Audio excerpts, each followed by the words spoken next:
Pitt names his favorite song by the Beatles. I just know it works for me. When he isn't busy driving Formula One cars at ridiculous speeds, doing films with Quentin Tarantino, or quite publicly getting divorced, Brad Pitt likes to listen to music. Quite a lot of it, in fact. And there's one band that he has spoken of with such reverie that you suspect he would happily swap being an ultra-famous multimillionaire film star for getting to play even the occasional tambourine shake for them. That band is the mighty Radiohead, the Oxfordshire legends who this week announced a new European tour, for which the fight for tickets will be, while not quite at Oasis levels, still similar to throwing a pack of freshly cooked sausages into the middle of a group of peckish sharks.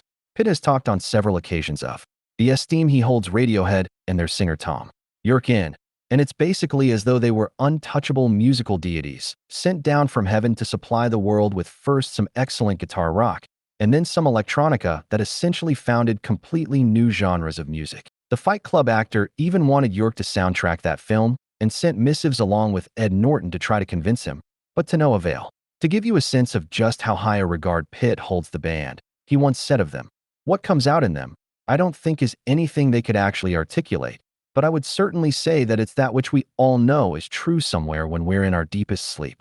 That is their importance." Okay, Brad.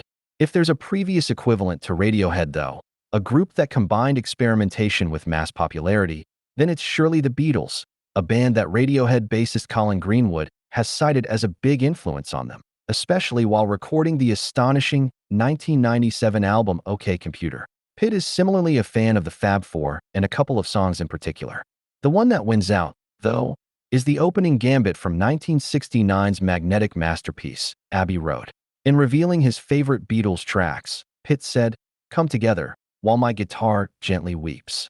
I love the psychedelic phase, but yeah, that's really tough for me to pick. Come Together is great. I can't tell you why. I'm not good that way.